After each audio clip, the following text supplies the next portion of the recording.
JD, he greeted me. We have an IT boot camp on campus starting a week from Wednesday. It's normally only for direct employees, but I have a couple of spots to fill. He told me, and you'd be paid your day rate. He told me. It sounded good. In the tech industry, you had to stay current, or you can be quickly left behind.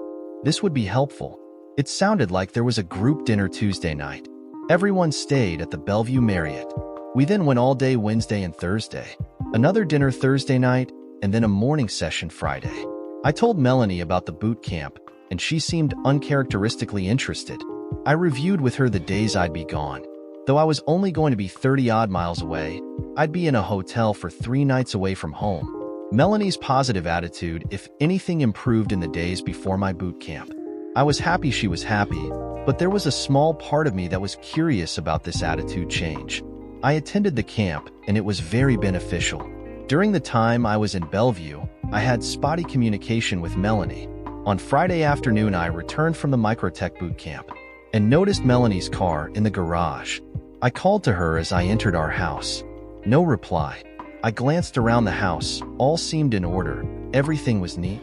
For a moment, I gazed out the new French doors onto the nearly deconstructed deck. I started reviewing my next steps on this project. Wait a minute. Where was Melanie? I ran up the stairs and went into our bedroom. Melanie was in bed, alone. The lights were off. Mel, I said, are you asleep? I whispered. I'm awake, she softly said to me. What are you doing? Why aren't you at work? I asked her.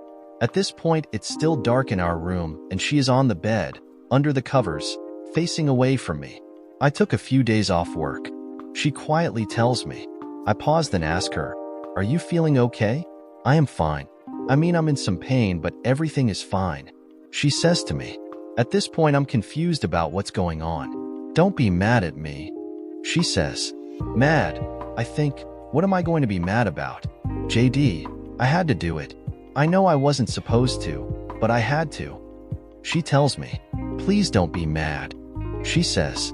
And with that, she turns on the bedside lamp and turns toward me. Her eyes are swollen and blackened, and she has a bandage across her nose covering a splint. What happened? I ask, concerned. After a moment, she says, I got a nose job. JD, you said you wouldn't be mad. She adds, what, how? I stutter. I'm confused at first. Slowly, I start to understand. Did you use the found money? I ask her. She doesn't answer me at first. There are several seconds of silence. Finally, she admits she took $20,000 out of the found money stash and had the procedure done. JD, honey, she says, I promise I won't take any more money until you say so. This is it. I had to do this. It just means so much to me. She begs my forgiveness. It could have been a huge fight, but I thought through it. I couldn't undo what she had done. There was no point in getting angry. I made her promise to leave the rest of the money alone, and she promised. As I walked back downstairs, I felt an overwhelming emotion. Disappointment. I felt she broke her word. I thought she put her superficial desires before our marriage. Yeah, I was disappointed. Over the next few weeks, things were fairly positive. Melanie had an appointment with her surgeon to remove the splint and bandages. When I first saw her, I was shocked. I had always loved Melanie's looks. Oval face, long dark hair, high cheekbones, and an attractive complexion. I thought her pronounced nose gave her character. But now, after the surgery, this was something different. She was beautiful, classically beautiful. She truly did look like a fashion model or a movie star. She looked that good. The doctor told me it will still be a few more weeks for things to heal. She told me. He told me I was one of his best patients he'd ever had. She said with a smile. Mel, I said, you look great. I told her. I was happy for her, but I was perfectly happy before. I wondered how this may change our lives.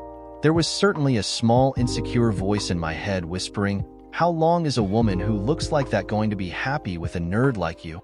Over the next several months, things were good. Melanie's face healed, and the results were outstanding. When I said she was beautiful, she truly was. When we would go out to dinner, or even just the grocery store, she got looks, and not only from men. Women eyed her too. I also noticed her noticing all this new attention too. During these first few months after the surgery, our sex life was good. We made love several times per week. I felt like the sex was a reassurance of her feelings for me. At these moments, I was proud of Melanie and happy that I had this beautiful woman for my wife. Looking back, I wasn't exactly sure when things began to change. Melanie had always been the one in charge in our relationship for the most part. It was mostly her ideas how we decorated the house. She decided where we went on vacation. It was her choice what restaurant we went to. These type of minor decisions. She had been driving the car and I was in the passenger seat. She was steering and I was along for the ride, figuratively, but we were doing it together.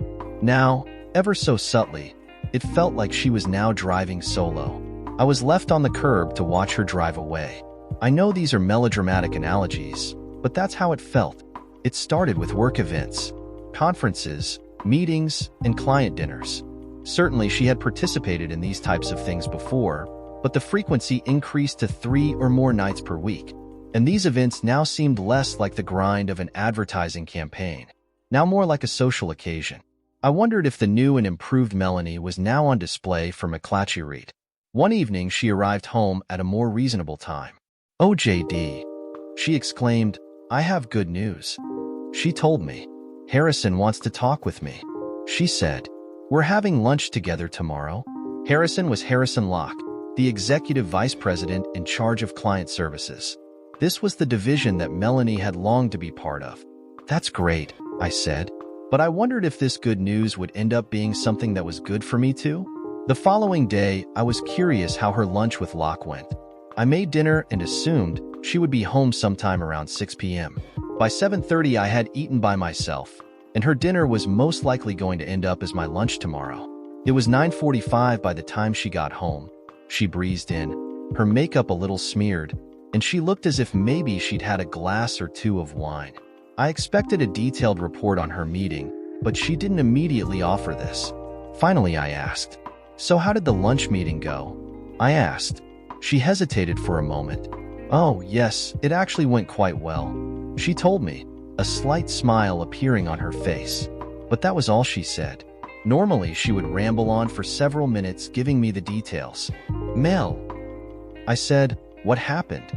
You've wanted to get on the client side for years, and now you meet with the head of that department, and all you tell me is, it went well?" She sighed and gave me more detail. Harrison didn't have a full-time position at this time in his department. He had noticed her positive interaction of late with some of the clients she came in contact with. He wanted to get her on his team. What Harrison proposed was for her to work directly with him in an associate's role, kind of his right-hand person. This would also be a great training ground for her once a full-time spot opened up. "So what would this entail?" I asked, a little concerned. "As far as your time commitment?" She said she would need to be with Harrison a lot. That would include evening meetings and occasionally overnight travel. I thought about all this. I trusted Melanie on most things, though the whole nose job money thing still bothered me. But I didn't think she had ever cheated on me. On the other hand, I got to thinking of the way she looked at Harrison years ago in that bar down by my old office, and that they would be out at night together, and at times overnight together in another city. I was bothered. "Mel," I said, "this is something you and I really need to discuss." She turned and stared at me. I didn't like the look in her eyes. It was difficult to make her newly sculpted face look negative, but she managed to do so. "Discuss?" She replied, "What's to discuss? This is a great opportunity to work with a vice president. I will learn so much. This is invaluable for my career. And I'm finally in the division where I was meant to be," she stated. "Melanie," I said now softly and carefully, "but this schedule could affect our lives." I told her with sincerity, "We'll be fine." She replied dismissively, and with that she headed upstairs. No further discussion. I sat for a while downstairs at the kitchen table. I tried to talk myself into believing that this was a good thing, and it will all turn out well. I wasn't very successful. Over the next few weeks, she transitioned into working with Harrison. She was rarely home until the mid-evening. I have to say she was in a much better mood most of the time now. Gone was that black cloud of workplace frustration. She seemed far happier. Unfortunately, the happiness didn't seem to have anything to do with me. If someone were to paint a portrait of us as a couple, Melanie's image would be sharp, vibrant, and detailed. Mine would be faded, and you may have to squint to recognize me in the portrait. I was overshadowed. One Friday, she came home and told me that she had to go to Chicago for 2 days the following week. I asked her about the trip, and she said it was a meeting with a potential new client that McClatchy was trying to solicit. I asked her who was all going, and she was vague, but stated several people including Harrison. I knew this part of her job would emerge, and I also knew I'd have to get used to it. But at the moment, I didn't like the thought of her in a different city, overnight, with Harrison nearby. The first night she was in Chicago, we did speak on the phone, but briefly. That night I woke with the strangest image in the middle of the night. It wasn't a dream, but more like the flash of a picture fresh to memory in my brain. In the image, Harrison Locke was on top of Melanie, screwing her. I saw her thighs accepting him. I saw his plunging movement and her rising to meet him, and I saw the writhing passion in Melanie's face as she accepted him. No, I did not have a raging hard-on with these thoughts. I was disturbed. It just felt so real. Eventually, I fell back asleep, but unlike other dreams I've had where the image fades, this one stayed vivid. Once she was back, the last thing I was going to do was tell her about the dream. But I did note something seemed off. It was rare we did much together anymore, and she was gone all the time. One night, I scheduled a date night, and we had dinner at La Province, a nice French restaurant downtown. I planned the evening, dressed nicely, and was groomed for the night. Melanie was pleasant, but part of the time, she was looking at things on her phone, distracted. When I tried to have any type of a serious discussion about our relationship, it went nowhere. After a nice dinner like this, sex is the natural progression of the evening. And we did have sex, but there was little passion on Melanie's part despite extensive foreplay on my end. It felt like she was doing me a favor. Over the next few weeks, she was home less and less. The evenings out were frequent, and it was often after 10 p.m. when she would return. One night, Isaac and I planned on going out to a bar near the old office that we liked. I met him there, and we talked about work mostly, but a little about our lives. I need to find a girlfriend, Isaac stated. You're lucky, married to a hot woman like Melanie, he added. I stared off into space thinking about what Isaac had said. Was I lucky? And what Melanie and I were doing was hardly a normal married life. I barely saw her. Sex was infrequent. JD, he said, you zoned out there for a moment. Is everything all right? He asked. Yeah, it's okay, I guess. I said, just going through a rough patch with Melanie, I guess. What's going on? He asked, and I gave him the whole rundown, all the details. That is all the details except anything about the money that I dared not mention. Isaac was a good friend, and he listened and encouraged me. I appreciated it. At home, when I wasn't working, I continued to work around the house. The French doors were in, and the deck was almost done. It looked really good. This work for me was therapeutic. It helped balance out the challenges in my marriage. A week or so after my drink with Isaac, he called me. JD, he said, can you meet me at Laurelwood in Pioneer Square? He asked. When I asked what was up, he just said I needed to be there. Isaac was waiting outside when I got there. Isaac told me he had a date from Match, and they had met at Laurelwood. The date went nowhere. She was approximately 80 pounds heavier than her Match photo showed, he explained. Isaac told me he noticed a large group that showed up at the bar. Melanie was part of the group, and she was hanging all over some tall, good-looking dude. They were still there. They were so involved Melanie didn't even notice Isaac. Normally, I'm not confrontational by nature, but all the marital stress I was under had me on edge. And to hear that Melanie was hanging all over some dude had me pissed. We walked in. I saw them immediately. It was like a scene from that ridiculous show, The Bachelor. All the women beautiful, tan, and sexy. All the guys, buff, 2 days' growth of beards and shiny white teeth. The new Melanie fit right in, and Isaac was right. Locke had his arm around Melanie, and she was tucked right into his side. They looked like a couple. I walked up to their table. No one even noticed me until I spoke. Hello, Melanie. I said, maybe a decibel or two louder than normal. She saw me and was silent for a brief second. She moved away from Locke, but he kept his arm around her. What are you doing here? She asked, her expression far from welcoming. Isaac and I decided to get a drink, I said, and this seems like a nice place. How's the food? I asked, glancing around at the others in their group for their opinion. My voice slightly louder than it needed to be. Their entire fun-loving party seemed to have sobered up. No one spoke. Finally, Locke spoke. "Melanie," was all he said, but the meaning was clear. "Take care of this." Interruption. She grabbed my arm and pulled me away from their group. "What are you doing?" She hissed. "We are in the middle of a client meeting. This is important." She added with emphasis. "You and good old Harrison seem awfully chummy," I replied. "Oh, get over it," she replied in an urgent whisper. "Now, I'll be home later. We need to finish up." And with that, she went back to the group. Isaac and I left. As I was driving home, the words from an old ELO song began running through my head. "You want to stay out with your fancy friends? I'm telling you, it's gotta be the end."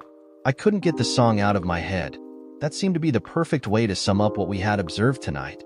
Melanie was now part of the in-crowd. She acted like I was embarrassing her by showing up. Well, screw her, I thought. She was supposed to be my wife. This led to several days of marital silence where we never actually discussed the events at Laurelwood. She would come home later and later. I was now almost always in bed by the time she got home. She was barely living at our house anymore. And needless to say, there was no sex. A week or so later, my cousin Mike Fairchild invited me out for a drink at the Norseman, Thursday night. That morning, unusually, Melanie and I had breakfast together. I told her I was getting a beer that night with Mike. She noted this, but didn't seem to care. Mike and I talked about sports, family, my job, his job, until finally he asked me what was going on.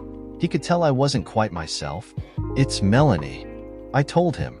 "She's got a new position at work, and she's spending a lot of time with her boss, who, by the way, is handsome, confident, and successful." I added. Mike had never been a real Melanie fan. I knew that, but to his credit, there was nothing even remotely like "I told you so" in his comments.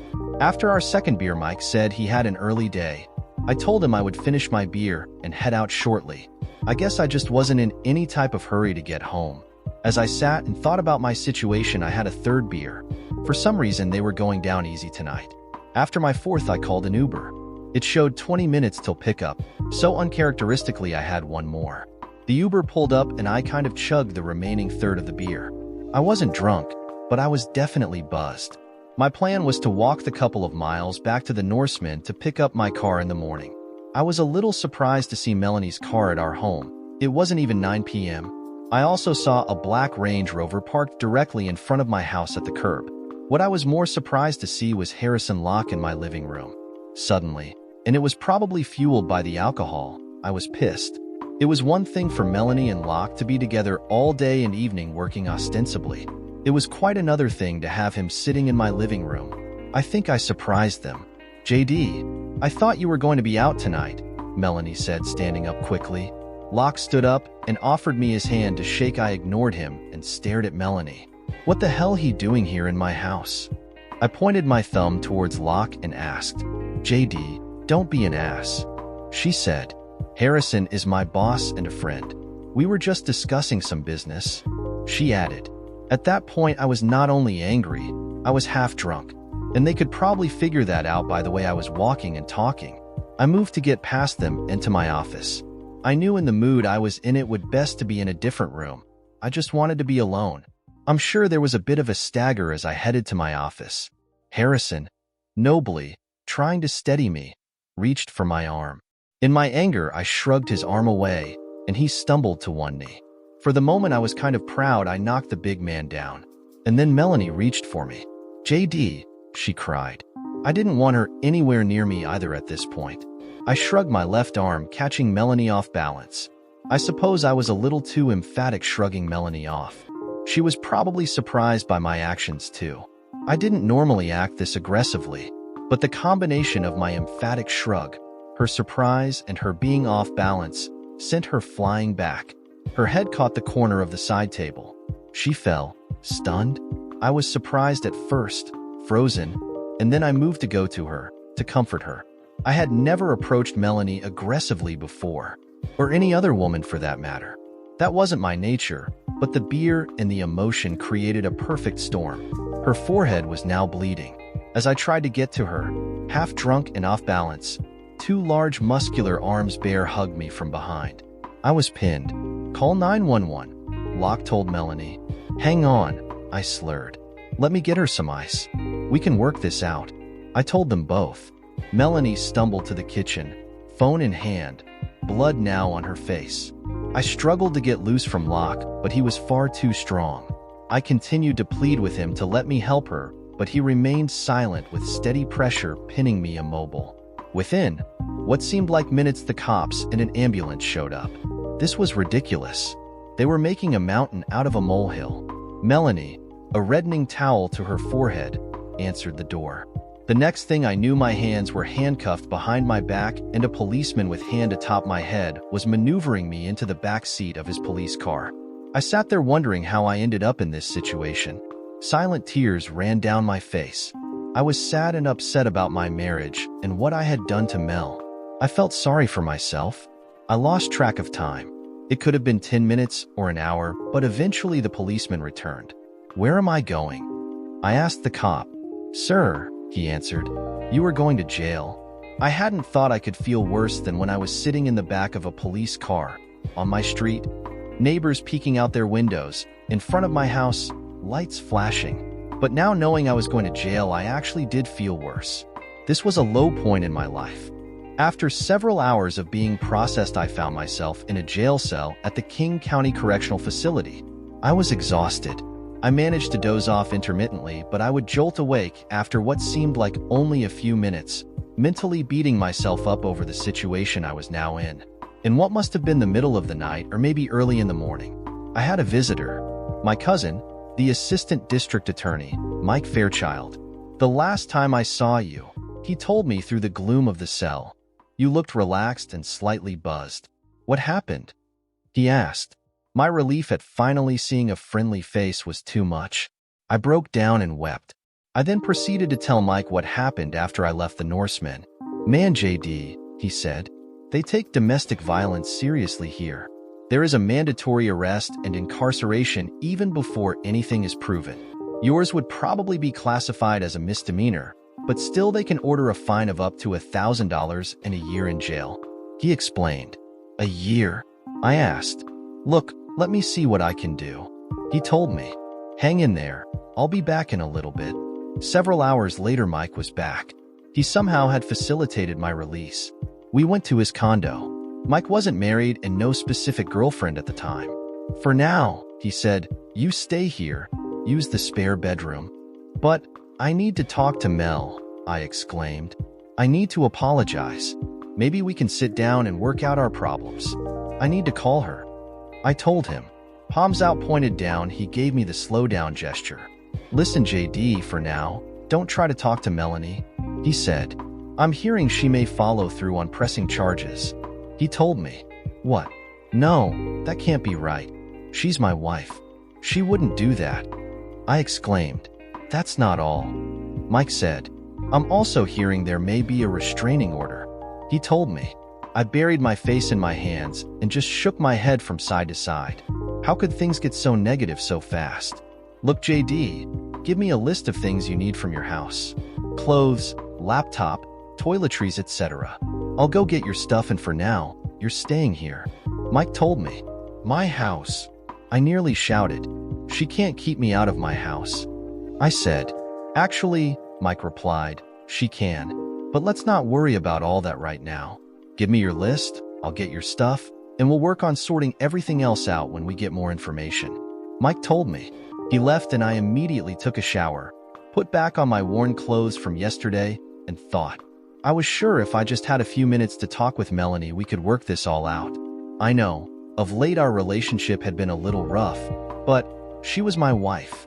We had been through so much together. A minor alcohol-fueled stumble wasn't the end of the world. Mike had told me not to contact Mel, but I convinced myself a simple conversation was all it would take to get back to something more like normal. Finally, after several hours of an internal debate, I called her. It did not go well. I was actually slightly surprised she answered. Melanie, honey, I said, I am so sorry you bumped your head. It was just an accident.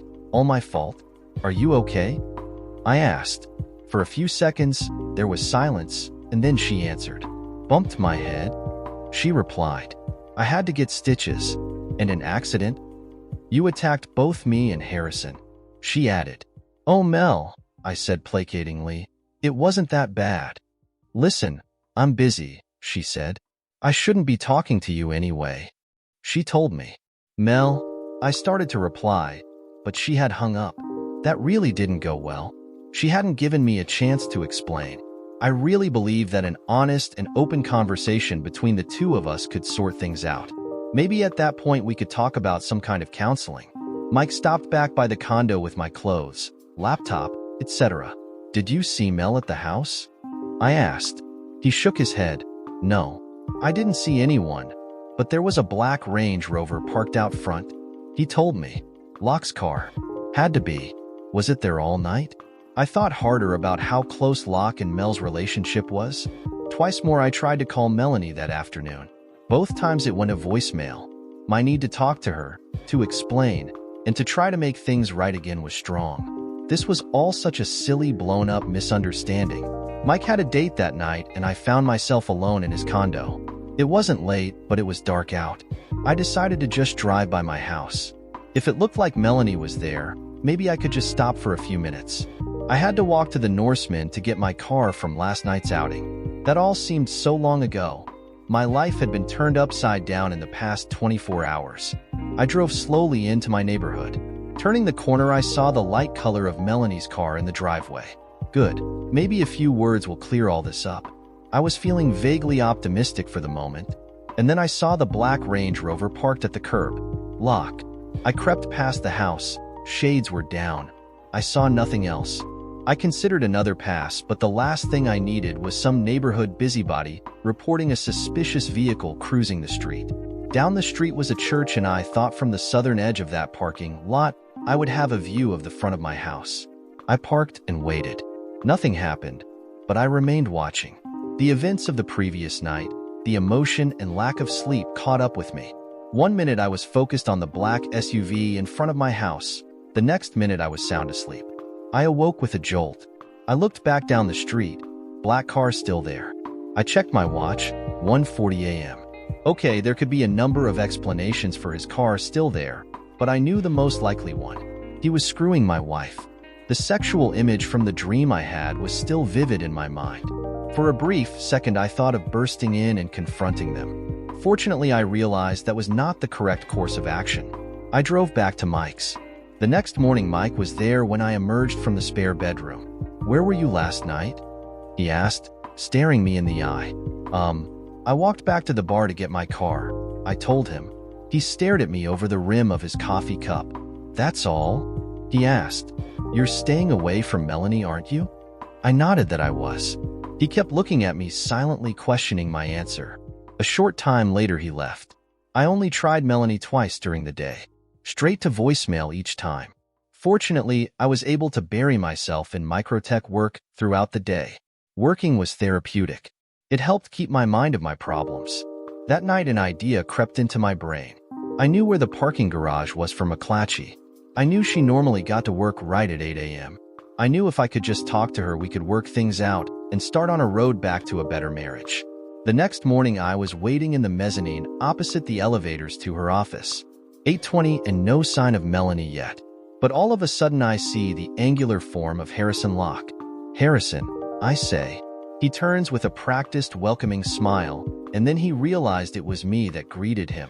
His open palm retracts and he stops in place, hands on hips. "What are you doing here?" he asks, a half smile mockingly on his face. "I need to talk to Melanie. The other night was a misunderstanding, an accident," I tell him. He's slowly shaking his head back and forth negatively. He says, "That is not a good idea. My advice to you is to get a lawyer and work things through the proper channels." He adds. I'm standing there stunned. "Lawyer? Why would I need a lawyer?" I thought. As I stand in the mezzanine, Locke looks at me, appraising, that same half smirk on his face. He seems in no hurry to leave, enjoying my discomfort. He shakes his head, takes a step towards the elevator, and then stops and turns back to me.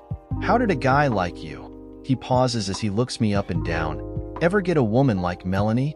He chuckles briefly on his way to push the up button on the elevator. I just stand there drenched in my humiliation. The answer to the question of my needing a lawyer is answered quickly that afternoon. By special delivery, I was messaged an harassment restraining order. I looked at the document, stunned. Then I read through it. I was forbidden to be within 100 feet of Melanie, her work, places she normally frequents, there's a list, and her home. Her home. That's my home. The HRO, harassment restraining order, cited my address, 5718 Maple Avenue. I read through the document and see terms like repeated intrusions, unwanted acts, and endangerment of sense of security. I now know I do need a lawyer. The stakes have just been raised. I call Mike and he says he'll be home shortly. He told me to calm down and that we'd develop a plan. First thing Mike did was give me the name of a family law lawyer, Darren King. Mike said he was a no-nonsense guy, fairly expensive, and good at his job. Mike had told King's office that I would call him tomorrow. Mike read through the HRO. After a minute, he looked up from the document across the table toward me. "Did you try to call her?" he asked, and then, "Did you go to her place of employment?" He asked a little more urgently. I just thought if I could talk to her, we'd be able to straighten things out. I quietly told him. He's already shaking his head in the negative. "Didn't I tell you to stay away?" Mike says, and I don't reply. He warns me about anything that could be construed as stalking.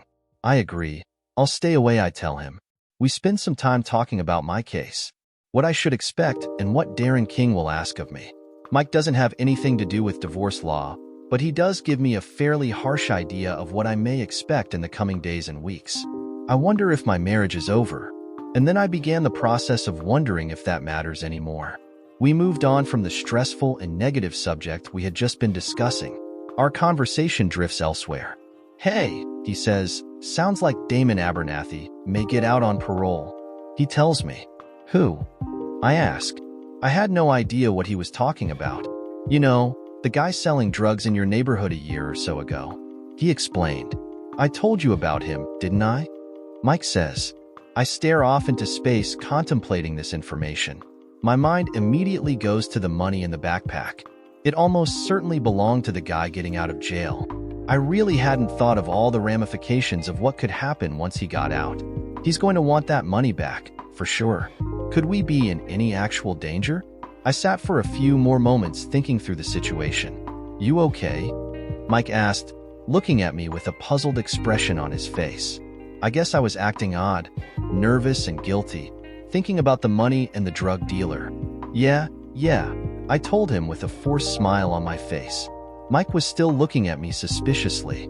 For the moment, we dropped the subject of drug dealer Damon Abernathy, soon to be a free man. Throughout the evening, we talked about a variety of subjects, including my marriage and legal problems. As much as I wanted to hear more about the subject of Damon Abernathy and his upcoming release from jail, for the moment it was not discussed. I waited. Finally, my need to understand more about what may happen in regards to the money and the drug dealer got the better of me. I casually brought the subject up with Mike. "This drug dealer," I casually asked, "when's he supposed to be out?" Mike checked his phone. "Let's see. Okay, here it is. Abernathy, Damon," Mike said, scrolling through some kind of document he had. "Looks like he's scheduled to be released Wednesday." "This Wednesday?" I ask. Mike, still looking at his phone, answers. "Yeah, Wednesday, June 2nd, he replies. "The Wednesday after Memorial Day. Anything else on him?" Once again, I ever so casually inquire. Mike studying his phone. "Reading something?" "The parole report says he's applied for residency in Mississippi." Mike tells me, reading something from his phone. "The report states he needs to be in Seattle for a few days and then has requested an allowance to move to Mississippi. He says he's going to work with his uncle in some type of car repair business." Mike adds, "Will the parole people let him move?" I ask. "Probably." Mike says, "Anytime we can rid of this type of guy, we want to," he tells me. And then all of a sudden he stops and looks at me. Why all the questions about this drug dealer? He's eyeing me. I shrug as if, no big deal, just asking. "Forget everything I told you. I shouldn't have said anything." Mike says. I give the sign of zipping my lips, but I'm thinking. I have a pretty good idea what he wants to do for those few days before he moves to Mississippi. Suddenly I am worried. Meanwhile, Damon sat in his cell. For once in his life, he thought, something had gone right. He stood before them and told them he was a changed man. He told them about working with Uncle Bishop at the body shop in Hattiesburg. He was worried that the problem with those two gangbangers after he first got transferred would come up. Damon thought the guards knew it was him that screwed them up, but sounds like nobody said anything. Good. One thing Damon promised himself, he was never going back to any joint. From now on, he thought, I'm staying away from drugs, gangs, and crime. He was going to have a normal straight life. He promised himself. But if something ever happened, where the police came after him again, he told himself he'd run this time. Never going back, he thought. Sitting in his cell, Damon thought about his plan. I'm going to get me my money from under that house, 5718, he remembered. He'd then walk down to the bus station and take the bus to Jackson. It left at 9:15 Thursday morning, $226.80. Damon had done the research. Now just a few more days, he thought, and then I get out of this shithole. I had a restless night. I got little sleep. I kept thinking about the money, the drug dealer, the $20,000 Melanie had spent, and that backpack in my office. One plan I thought up was to use my own savings and replace the $20,000, then put the backpack back under the house. But I wasn't even allowed to be near my house. If I tried to sneak in and Melanie or even Harrison caught me, I'd be in violation of the restraining order. I don't need any more legal trouble now. And then my mind started wandering down that pathway. My crumbling marriage, domestic violence charges, and Harrison Locke sleeping with my wife. That Thursday morning I called right at 8 and got a 9:30 appointment with Darren King, the divorce lawyer, that same day. I was given a list of documents to bring. King was a little intimidating. Strong-jawed, piercing eyes, all business. I noticed a photo in his office of him in uniform. Ex-military. One of the documents I provided to King was the legal document that Melanie and I had signed before we were married. King read through it. You signed this? He asked, still studying the document. Yes. The lawyer we used said that if she has interest in my house and I have interest in her parents' vacation house, it would protect the children. I told him. He looked up at me abruptly. You have children? He asked. I said no. He said it would protect any future children. This lawyer you used ought to be disbarred. King said. I explained that even though she had interest in my house, I had interest in her parents' vacation home. That was worth a fortune. He's shaking his head in the negative. Here's the problem with that logic, King told me. You own and have possession of your house. What I see in this document is that she will likely inherit the family vacation home. But today, it's owned 100% by her parents. Are you saying I may lose my house? I asked, a shiver of panic running through my body. To be honest, he says, I don't know, but you let me worry about that. The domestic violence charge doesn't help our case. I'm going to talk to her attorney, see what we can come up with. He added. He stood up abruptly, shook my hand, and told me he'd be in touch. That was it. As I walked out of King's building, I thought about my lawyer. Certainly not warm and friendly, but the type of guy you definitely want in the foxhole next to yours. All day Thursday, I had a jumble of thoughts. I was not very productive for Microtech.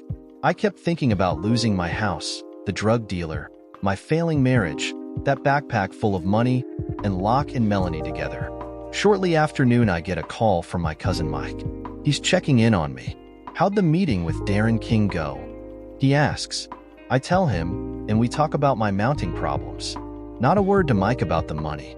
At the end of our conversation, Mike gives me another piece of information. Sounds like our boy Abernathy is being released next Wednesday for sure. Mike tells me, I was down at the jail today and heard something else about this guy. He goes on. What? I ask, maybe a little too anxiously. Mike pauses and says, apparently when he first got in, he was approached by two tough gangbangers. There were no witnesses, but the reports I heard was Abernathy nearly killed them both, barehanded. Sounds like one dangerous scumsucker. My blood pressure is now through the roof. Now, at my house, is the money owned by a vicious drug dealer, and he's getting out of prison in a few days. Mike and I get off the phone and my thoughts are swirling. I need to develop a plan. The problem is I need Melanie to be on board with the plan, and currently she's not only not talking to me. Legally, I'm not supposed to be anywhere near her. I sit at Mike's kitchen table, not even pretending to work for Microtech. All these different scenarios are running through my head. The ending to almost all the scenarios is bad. Finally, I came to a conclusion. Here were my thoughts. Even though Melanie and my marriage is likely over, and even though she is sleeping with Locke, and further, even though she may be living in my house of which I am now banned, she is my wife. We spent years together, and she needs to know about this dangerous drug dealer. I decide this is the right thing to do. I tried to call her several times, even once through the company's main line and asking for a transfer to her office. Nothing, no reply.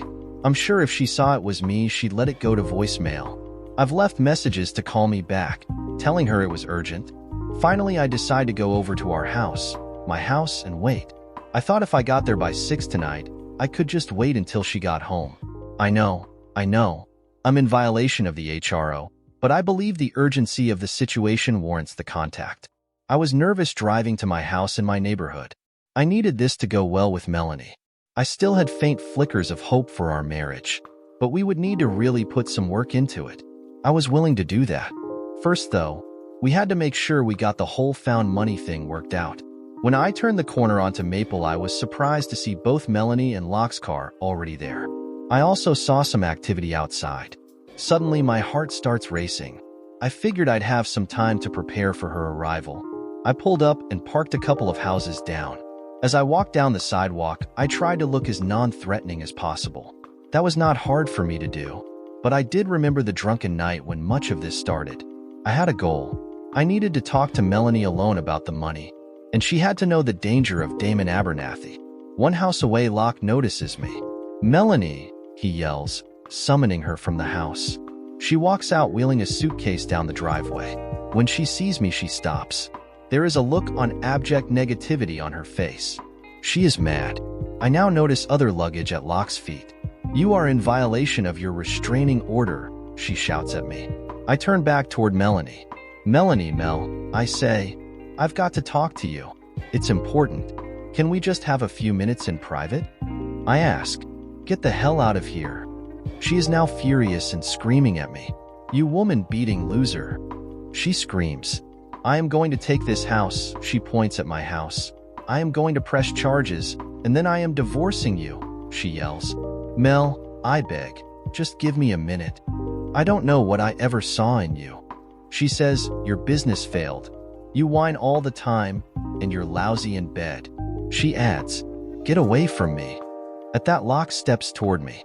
"Melanie," he says calmly while looking at me, "let me take care of this. Go inside. This won't be long," he tells her. I'm stunned. This could not have gone worse, and now Locke's approaching me. "I've got to talk to Melanie," I say to Locke. "It's extremely important." I tell him, already looking past him toward the house and Melanie. "Listen, pal," Locke says to me. He has one arm around my shoulders, firm and on the border of painful. He's leading me away from the house and Melanie. "I'm going to tell you what's going to happen here tonight," he says, arm tightly around my shoulders, looking at me. I say nothing. "Number 1, you're going to get in your car and go to wherever you live now. Number 2, I'm going to load up Melanie and my luggage into my car, and we are going to have a nice stress-free long weekend away from here." I'm straining to turn around and see if I can get to Melanie, but Locke's grip is too strong. "And then JD, during that long weekend, I'm going to screw your wife. Over and over," he says. His obscene words shock me, and I turn and look at him. "Finally, when we get back, I'm going to move into your house, but it will soon be our house, that is Melanie and my house. I really like it. You did a nice job of fixing it up," he tells me. "I really have been enjoying the new deck. I'm surprised someone like you could do that nice a job," he adds. "Now," he says, anger in his voice, "get the hell out of here, loser." And with that, he shoves me back in the direction of my car. I sit for a few minutes in my car, stunned by Locke's words. Melanie's angry words, too. I watch them loading luggage into his SUV. I make a U-turn and head back down the street the other way. My mind is numb. What Melanie's had said to me was so angry and insulting. And that prick Locke talking about my house and my deck. Suddenly, I went from stunned and feeling sorry for myself to being angry. More pissed off than I have ever been. Mad at Locke, certainly, but even more so, furious at Melanie. It would serve them both right if the violent drug dealer took out his vengeance on the two of them, I thought. Wait a minute. Wait just a minute. I suddenly had a thought. So strong were these thoughts, I actually had to pull the car over and sit for a minute. I started developing a plan, an action plan. As I sat on the side of the road in my car, halfway back to Mike's condo, the outline of the plan materialized. Now I started filling in the details. I had to think of all the moves I needed to make. If this worked out, it could be perfect. Finally driving the rest of the way back to the condo, I thought about Melanie. Could I say I hated her? At this moment, the answer to that question would be far closer to yes than no. When I got to the condo, Mike was there. "Where have you been?" he asked with something slightly more than curiosity in his voice. "Just running errands."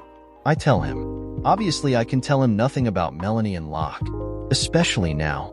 We discuss a little more my meeting with Darren King, and then move on to more neutral subjects. I hate keeping things from Mike, but now, with all he's told me about Damon Abernathy, I really have to be careful. If my plan goes together the way I want, really all hell's going to break loose, and Mike and I have to be far away from all of it. "Sounds like you're in a little better spirits tonight," Mike says.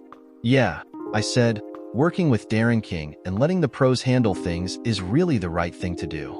I say, "Thanks for all the help with all that. Well, I better get some sleep. Early day tomorrow. Good night, cuz." I called to him. It was still a little dark out when I pulled up to my house in Ballard. The black SUV was gone, as I expected. I walked up to the front porch as if I owned the place, which I did. I put my key into the lock and it wouldn't open. What? I thought, and tried it again. I stood there for a moment. Then it struck me. That bitch had changed the locks. I walked back to my car. My plan went out the window. God, this would have been so good. I took off heading down my street. And then a thought crossed my mind. Did she do it? I bet she didn't. I went completely around the block and parked once again in front of my house. This time I walked to the backyard.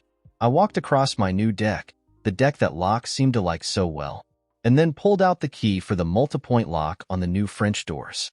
Yes, that stupid bitch forgot about these doors. In the house, I was curious about its condition with Melanie and Locke living here, but I was on a mission. I quickly went into the office. I got what I needed and left. I drove back to Mike's and sat in the parking garage. I was sweating, nervous, and excited. So far, so good. Now I needed to wait till 9 o'clock. I had my route laid out. I sat and waited. All of a sudden my phone buzzed. I nearly had a heart attack. It startled me. It was Darren King. "Quick update." He told me. "Spoke to your wife's lawyer. Nice guy, not a great lawyer." He adds, "She's going after the house. Not sure she can get it, but there's a chance. It may get expensive." He says. I am speechless. First off, he surprised me with the call, but then the reality of possibly losing my house was shocking. I didn't say a word. "JD, just hang in there," he tells me. "I will handle this. I've got a few ideas. Just wanted to keep you up to date." And with that, he hung up. I never said a word. My mission became all that more critical. At 10 of 9, I took off. Each stop took me roughly 10 minutes. It was another 10 minutes or so between stops. I figured I'd have to do a little tomorrow, but that should all work. Saturday afternoon, my running around completed. I now needed a couple of hours of privacy. The gods must have felt sorry for me. My luck continued. As I was entering the condo, Mike was exiting, golf clubs over his shoulder, dressed for the fairways. He asks me if I want to play, but I beg off. He'll be gone at least 3 hours. Perfect. I bring the old red backpack that I had retrieved from my house into the spare bedroom at the condo. I had visited different banks all day Friday and part of the morning Saturday. I'd gone to 22 separate branches. At each bank, I had cashed larger bills to get 99 ones. I now unbanded the stacks. I took out most of the hundreds in each stack and replaced them with $1 bills. The stacks all looked the same, but instead of $10,000 in each stack, they would have approximately $1,100. And I now had a big wad of cash, approximately $190,000 worth of drug money. I hid it in my suitcase in the closet. I still had things to do Sunday morning. Once again, I was back at my house early, still a little dark out, not quite morning. First thing was to get back in the house and return the newly stacked bundles of cash to the filing cabinet. It all looked the same as before. It's just that the stacks now were each a lot less money.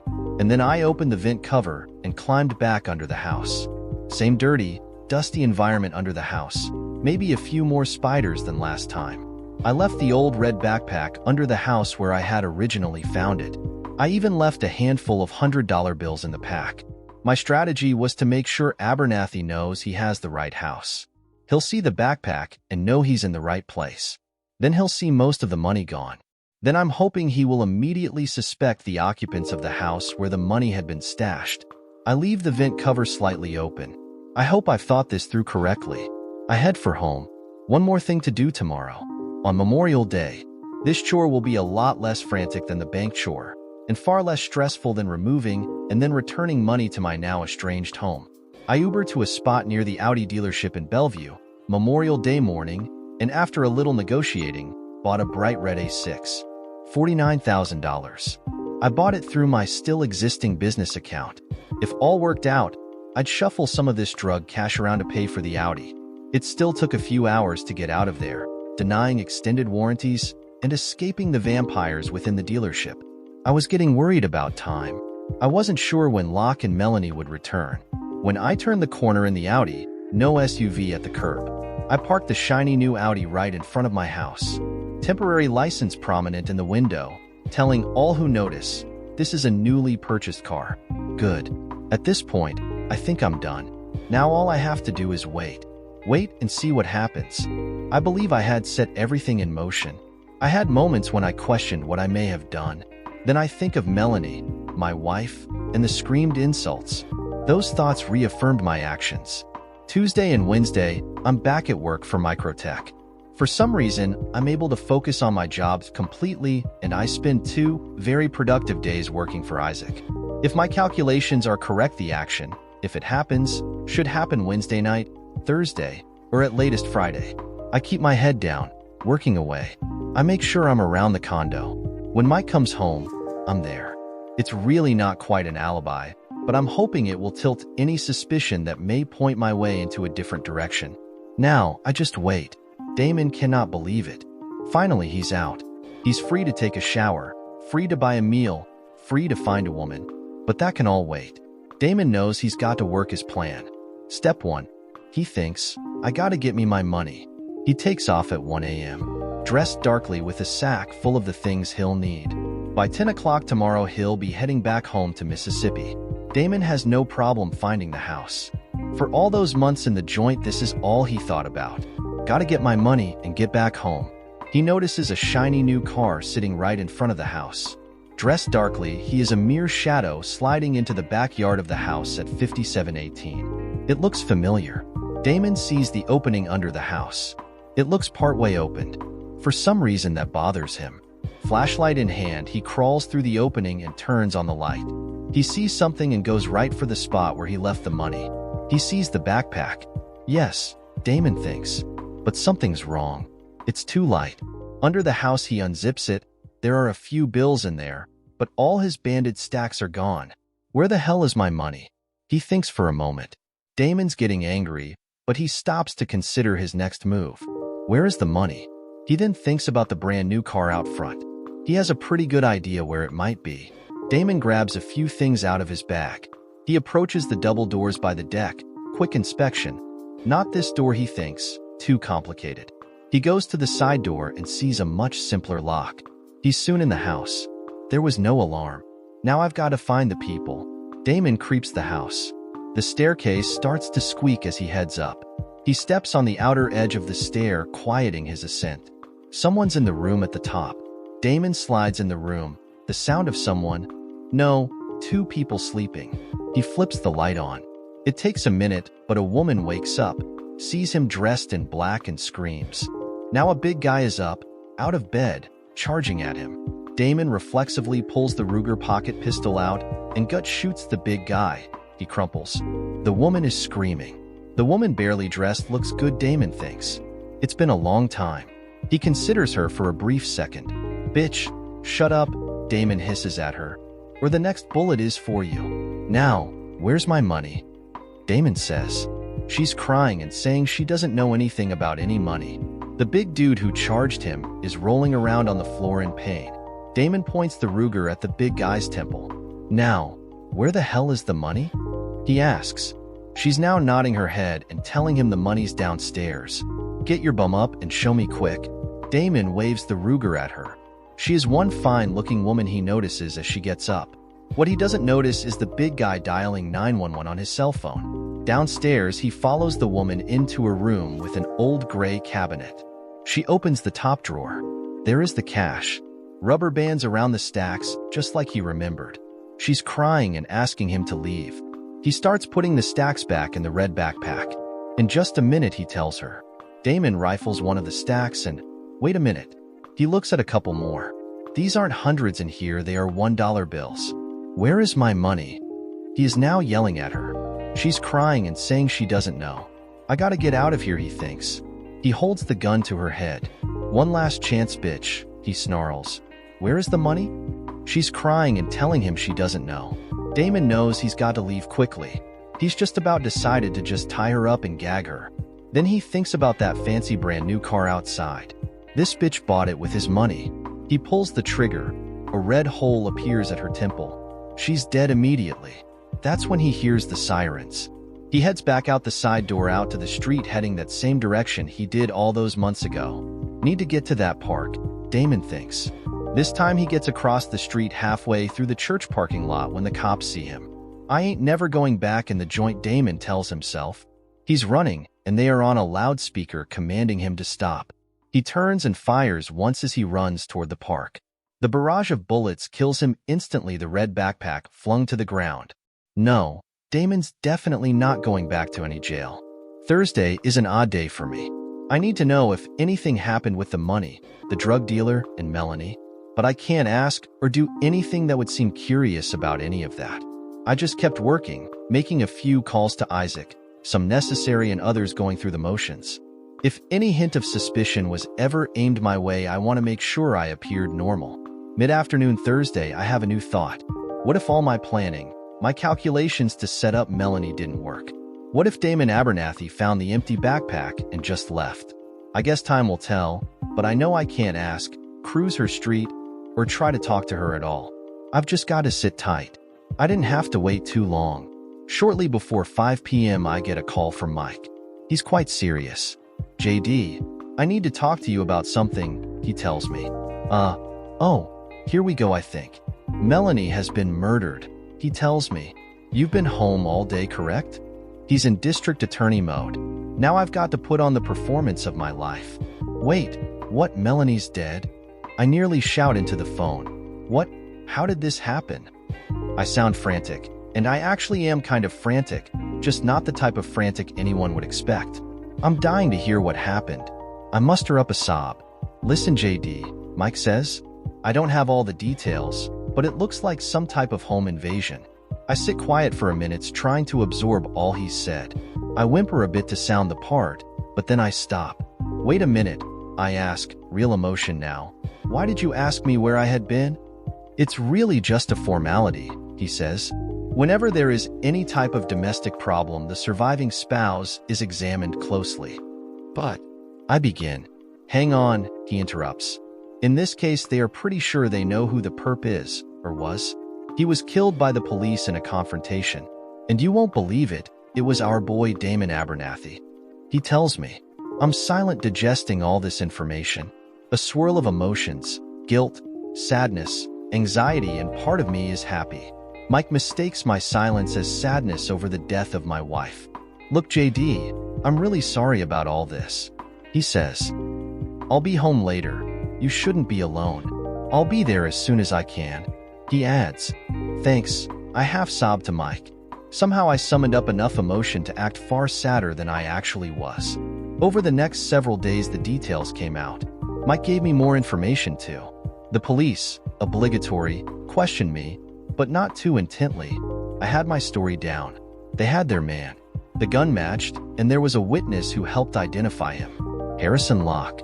I found out Locke had been wounded in the struggle with Damon Abernathy. He was at Swedish hospital. I decided to pay good old Harrison a visit. I had a couple of reasons. When I entered the room, I acted somber and sympathetic. He bought it. I asked him how he was. I shed a few tears in his presence over Melanie and asked him what had happened. This was one of the things I needed to know. After I was satisfied that anything regarding the money was not linked back to me, I was just about done with Locke. "Harrison," I said, still with a sincere sound to my voice, "I hope you get better soon." He nods, lips pursed, as if we share a joint concern over his health. And then I add, "So you can get your shit out of my house?" I tell him, and then I leave. My last impression of this egotistical a-hole is a blank look on his face, mouth half open. About a week later, and I've moved back into my house. Locke's shit is in black garbage bags in the garage. Things have settled down. Obviously, the HRO is lifted. There's no one to harass. And of course, there is no divorce. Mike calls, and we make plans to get a beer. The Norsemen again. We discuss Melanie's death, the home invasion, and Damon Abernathy. We drift on to the Mariners, and if they will make the playoffs. We're now on safer subjects. I have relaxed. "JD," he says, "quick question." I nod. "What's up?" As I said, I'm relaxed. "Why would Abernathy break into your house?" He asks, a little edge to his voice. What was there that he wanted? I look at him speechless, and then I quickly look away. Mike's giving me a hard stare as he gets up from the table. "Gotta go. I think you're buying tonight." And then he's gone. As I sat, I felt the stress of my environment. A shadow crossed my face, darkening my surroundings. This new darkness seemed to create the right time to reflect on my current situation. I thought about Melanie and our relationship. I thought about what she wanted from our marriage, and I thought about what I had wanted too. And I thought this was the root of our problems. We each wanted things that the other couldn't quite give. In retrospect, Melanie wanted status. I was acceptable to her pre-facial surgery. She first knew me as a young, kind of hip, tech entrepreneur. Once she changed her appearance, I was no longer acceptable as a companion for her. She wanted more. I guess someone like Harrison. What did I want? I wanted the pretty, popular woman. All those homecoming queens and cheerleaders from high school that I longed for but was far too nerdy to ever get. That's what I wanted. I was too blinded by that desire to realize how superficial Melanie was. And if I'm being honest, how superficial I was. It was sad if you think about it. Two people wanting illusions of the perfect spouse and not ever getting what they thought they wanted. The big difference was I got my house back. Any harassment charges were dropped. I also got a $500,000 life insurance payment and a brand new Audi. Unfortunately, we know what Melanie got. Sometimes at a weak moment, I actually feel a little guilty. Oh, one other thing I got. $192,000 in untraceable cash. Finally, the tropical sun had slid past the palm tree. Now the shadow was gone, and the bright Hawaiian sunshine was once again warming my face. As that shadow receded, a new dark image temporarily blocked the sun. "Sir, would you care for another Mai Tai?" The waiter, who was now blocking my sun, asked. I took a deep breath, glanced up to the palm trees, and then out to the blue of the Pacific. "Yes," I said. "As a matter of fact, we will have another round." I glanced toward Jaina as I confirmed our order. I offered, and he accepted the $100 bill to cover our bill as he left to retrieve our drinks. "Just keep them coming," I tell the waiter. "Yes, sir," he says. He knows I tip well and always in cash. My gaze shifted from the blue of the ocean to the light brown of Jaina's tan back. The side of her lighter-colored jugs was visible. "Wow," I thought, "great jugs." "Honey, can you put some sunscreen on my back?" she asked. Dear listeners, please share your thoughts in the comments section below, and don't forget to like, share, and subscribe.